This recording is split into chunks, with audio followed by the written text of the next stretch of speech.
From Orange County and the campus of Chapman University, this is the Chapman Business Report.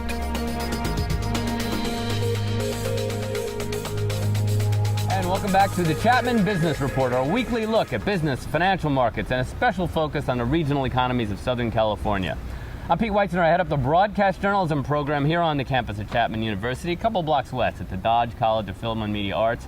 Special show on this edition as we focus exclusively on real estate, and our real estate expert is Phil Immel. For more than 35 years, he's been in the real estate business with Prudential, the very popular website, The Real Estate Guru. So a pleasure to welcome back Phil Immel to give us his take on the latest on the residential real estate market. And Phil, just to start with an overall assessment, what do you see out there?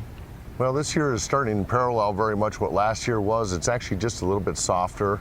And if you recall, the year before, they had the tax credits, which expired at this time last year. Yes, they had expired. And so it's kind of been drifting slower, a little bit softer market. Still, the new normal. It's healthier in a sense that sellers are finally getting realistic on prices, and the banks are getting realistic on the bank-owned. Would you say it's healthier because most banks are asking for 20% down? Does that make it healthier? No, that's actually hurting it. The lack of liquidity and financing constrictions now are there's so suggestions difficult. That we should go. In fact, there's even a statistic that people default less on VA loans, which are 0% down, than they do on 20% down. Yeah, I don't think you can make heads or tails out of it. I think it's really tied to jobs, and in certain markets, and locally, nationally, you're just going to see that where the jobs are gone, or construction might have gone in the Inland Empire, those markets are going to be suffering for a very long period of time. If you're kind of more of an upper end economic area, say Irvine, Newport, jobs, that type of thing, that market's going to probably recover faster than some of the outlying areas. But healthier in that sellers are being more realistic, so the speculation is, of course, clearly out of the market. Right. There's been about 10 to 11,000 listings available on the multiple listing service all year. Orange County. In Orange County, yes. And so, seasonally, that will, come down a little bit. Seasonality is really faded after Labor Day. It'll probably be quiet till Super Bowl Sunday, and then it picks up. So second, third quarter are the busiest, and fourth quarter is the slowest time. Great time for buyers, though. It is, but fourth quarter is generally the slowest time. And of course, everybody is aided as we dive into this market. If you wanted to buy now, I don't anticipate it would go up by 4% on average, a 4% 30-year mortgage. Yeah, I mean, longer than... You're 35 years in the business. You started at age 2. Thank you. Have you ever seen 4%? No, I've never seen the 10-year bond yield, which mortgages are tied to, below 2% in my career. And it's been down 1.7 to 1.9 zone. It's unbelievable. And mortgage rates are tied to that often, so I've never seen this low of interest rates. In fact, what I read is it's a 60-year low. So I've only got 35 under my belt so far, so I'll get back to you on that. And the 15s, if you can get into those, are I think 3.2 or 3.3. Right. And you know this, on every 50,000, 100,000 of mortgage, the savings are it's hundreds of dollars every time. It's a great opportunity, and if you're particularly a first-time buyer who's renting, completely the right time to jump into this market because you still have financing available, although they're lowering the standards for the amount of loan. But the restrictions and what it takes to get a loan today is, I've never seen in my entire career this difficult to get qualified for a loan. The banks are just like deer in the headlights, nervous. So is it that they I've heard that FICO scores have to be as good as 760, is that true? No, 740 and up, you're probably going to be fine. If you have a normal job where you get a W-2, that really helps. If you're an entrepreneur, professional dentist or a doctor of some sorts and you have K-1s on your tax returns, it's going to get complicated. Doesn't mean it's impossible. It's just that the banks are they like ordinary bread and butter kind of loans with perfect credit. Let's look at some more recent numbers. Now, the August home sales, and we'll just look at Orange County here. Like you say, the new normal. When we're going great guns, maybe 5,000, 6,000 homes will change hands, resale, condo. Combined, yes. So here we're a little under 3,000, but compared to last year, that was up 10%. And the median price is at $420. I think the trough was $360, $365. Right. The peak was about $650, right? Right.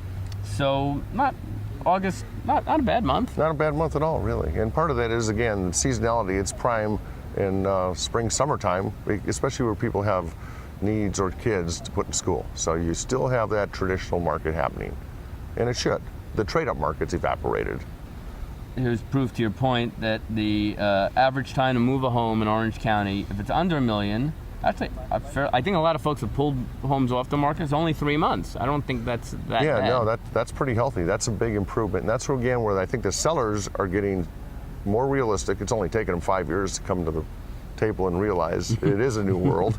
But if you list your property at the right price and it's in decent condition, 90 days to sell the house and close a deal could be very realistic. It's the ones that were market chasers for all these years prior to us that started so high and been chasing the market down, why the numbers were worse back then. But today it's getting closer and closer where buyers and sellers are coming to a meeting in the minds. Now on the upper end, and in Orange County, when we say over $1 million, we're talking, I think, close to 20% of all homes, a little less, but not much less, 11 months. And how does that compare historically? Yeah, it's it's about almost 4 times as long, basically, to sell $1 million plus home, and there's a few factors for that. Historically, I've seen that number go from 11 months. I've seen it up to probably in the 20-month range. So again, those sellers are becoming more realistic on their prices as well, and the buyers, they're shopping very diligently. But I would say that there's a slight improvement on the days on market, but that's where the difficulty comes in getting $1 million loans financed. And so it's no one piece of the puzzle. You have to look at the whole puzzle to understand why the $1 million plus price range is more sluggish to sell.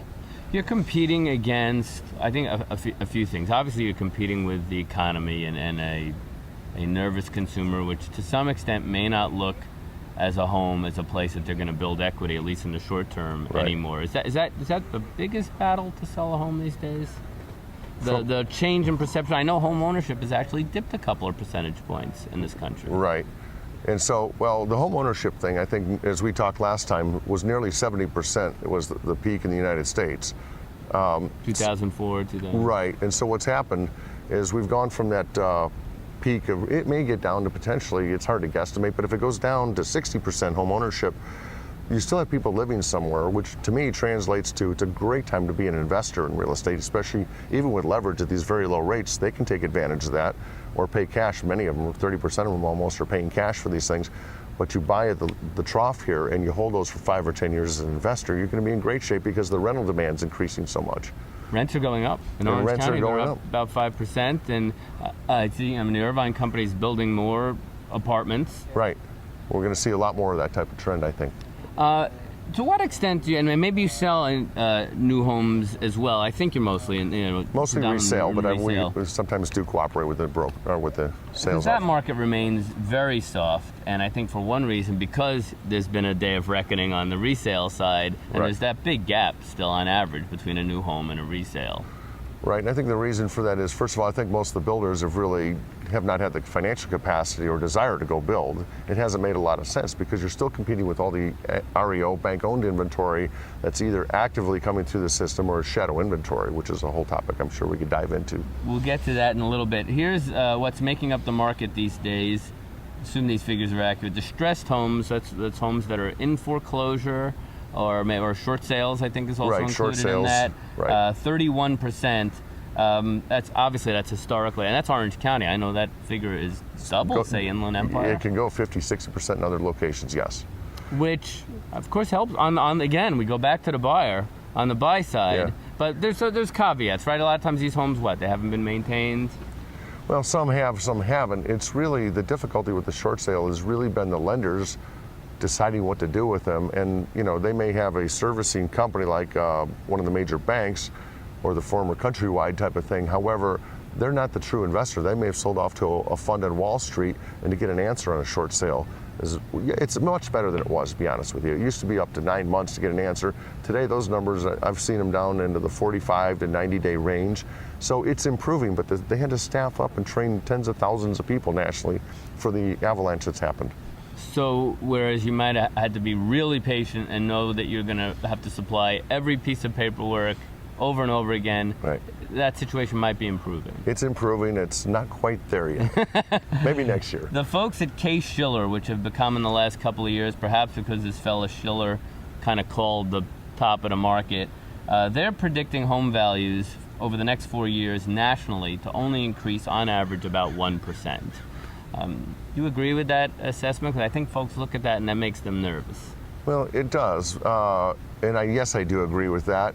I would say that, in this new normal that we're in, we're going to be flat for 5 years, and there's going to be, depending on the price point, again, it's all stratified by lower end first-time buyers. That market's healthy. You get up higher and higher, and the higher you go, it's going to be more difficult to say what values will do. But for the norm, the average consumer out there, you're going to see prices fairly stable at the 700,000 below. Price range in Orange County, and with low interest rates and financing, that part's good. But this goes back to the adage, and again, I think we spoke last time on the show, that you really buy a house to live in it. You don't buy it as a piggy bank and an investment and make it an ATM later. Those days hopefully are history for everybody in Orange County and across America. But I do think, because you still have all that shadow inventory that hasn't come through systems locally, regionally, and nationally, which could dilute prices. And so, one house might go up 5 or 10%, but there's going to be an REO sold next door to it for 10% below that, so you're going to kind of flatline. So shadow inventory, for a quick definition, we're talking here, this is banks owned, but they've foreclosed, they own it, they haven't put it back on the market. Right, yeah, that's predominantly it. There's a few definitions of it. It could be they're delinquent on mortgage payments, starting at that beginning of a timeline, and they might be 30, 60, 90, 120 days, maybe a year late on payments, and the bank has not filed notice of default or foreclosure proceedings yet, and it could be that they have, and it's in that stage, but they haven't taken title to the bank. They may or may not have taken title back, but they have not put it actively on the market to resell it to the consumer. And we know in Orange County, in Orange County, any idea how many of those homes? That's the hardest stat to find right now. I think it's hidden pretty well. My guesstimate, my gut feel on that is there's probably 5 or 10% of the inventory that's there, and you match that with the millions of foreclosures that are active across the United States. Right. And you see that you add up the distressed and the foreclosures, it's still about 50% of the market is a distressed type of sale, REO, shadow inventory, or things like that, short sales that are happening. How do these figures relate to historically? First-time buyers are now 32% of the market. They're usually more or less? I don't recall exactly. That sounds fairly average, and it ebbs and tides like everything else, but it sounds healthy to me. It's about a third of them, and that sounds about right. Cash buyers, 29% of the market. Yeah, almost 30%. We see it every day in our practice, and I'm sure a lot of other brokers do throughout Orange County and Southern California. That's where the investors are stepping in and buying up these properties, anticipating this rental demand and increased rents in years ahead. Smart money is definitely starting to buy rental properties, be they homes, condos, whatever, and just renting them out. Conventional wisdom, talking real estate with the real estate guru here, Phil Immel. Conventional wisdom would be that folks in the real estate business would like any incentives that the government could come up with because it's going to spur sales. And we've had a few. We certainly had the credits at the national and state level. Were you a fan of those? They seemed to spur sales. Or did they just borrow sales from the next year? I think personally they borrowed sales. I mean, look, from 2008 when Lehman's went down and the whole financial crisis, we needed something. If I was president, I didn't know what to do either, to be honest with you. All the studying and things I've done. Let's take a bunch of money and throw it at it and move. And so was it right or wrong? Well, as it turns out, probably didn't make one bit of difference, and it did postpone sales. Like when they burned off the tax credits, then all of a sudden sales stopped for the last 12 months thereafter. So I think we should stop doing that as the government. I don't think that's the inducement.